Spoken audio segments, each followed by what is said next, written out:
Ukraine confirms Dnipro foothold for the first time, paving way to Crimea. Here's a summary of the article. President Zelensky's chief of staff has confirmed the establishment of bridgeheads by Ukrainian Marines east of the Dnipro River in southern Kherson, paving the way to future operations to recapture Crimea.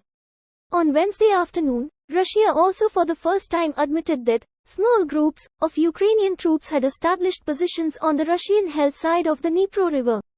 Some Ukrainian soldiers were blocked in Crimea, a small village on the eastern bank of the Dnipro River, and were facing a fiery hell from Russian artillery, rockets and drones, the Moscow-installed head of Ukraine's Kherson region, Vladimir Saldo, said in a post on Telegram.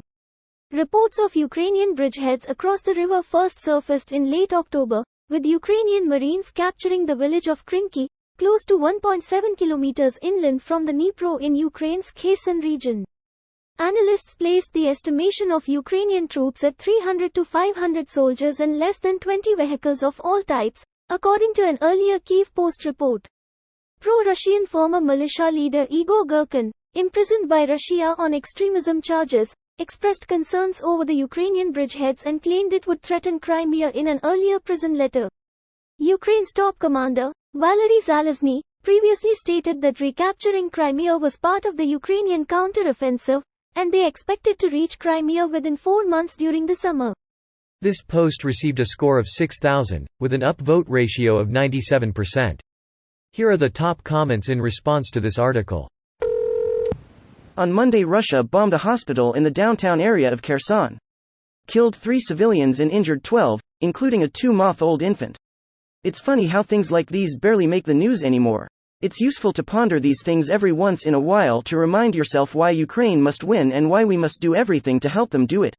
I have a 4-month-old. I donate monthly to Ukraine. I cannot even fathom the evil they are fighting. I think we are all incredibly lucky we don't live their horror. I am happy that our governments keep fully supporting Ukraine. My representative better keep supporting them. I will keep watching his behavior, emailing encouragement, calling to give direction, and most importantly voting. Keep him accountable. Oh yeah, love reading this. I wish the Ukrainians all the luck in recovering their territory. I want Putin to eat shit when he comes out from this war with less territory than he started with. Some might prefer he not come out of this conflict at all. I would prefer he come out of a window at the top of a tall building. Defenestration. One of my favorite words. I learned that word from Calvin and Hobbes. The poem at the beginning of the big anthology about the monster under the bed. And then the monster, in his consternation, demonstrates defenestration and runs away. It's not a bad thing for them if they pulled this off, definitely will make Russia feel weaker in the region. But I don't envision the push really coming from this direction effectively. But I'm just an armchair general, hoping the real ones will prove me wrong. We have to keep in mind all the things we don't see.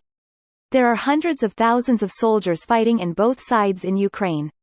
Imagine trying to know everything that's going on in a city of 600,000 people. It's impossible. We only see the evidence that either side wishes to publish. Well, both Russia and Ukraine agree this is happening. The real question is how militarily effective this maneuver is. That's all I contend. Greater than, step by step, they are demilitarizing Crimea. We have covered 70% of the distance. And our counter-offensive is developing, he said. Didn't Ukraine mostly stop the counter-offensive by now? You can't see mines if they're under the mud and/or snow. Will be probably quite slow for entire winter. But it's not like they're in great hurry anywhere. Anyway, Russians aren't advancing much, neither. Let the Russians freeze their asses off in dugouts for couple winter months, then fight much more demoralized and weaker enemy. First year was hectic and desperate defense. This year they learned to actually fight. It was never going to be a short campaign, anyway. Ukraine stopped Russian advance, probably isn't taking 2 tragic losses in defense, and that's the most important part. This video was automatically created by Reddit to speech. The article and comments in this video were selected from Reddit according to their upvotes, and any paraphrasing was performed by smmry.com, without any human intervention.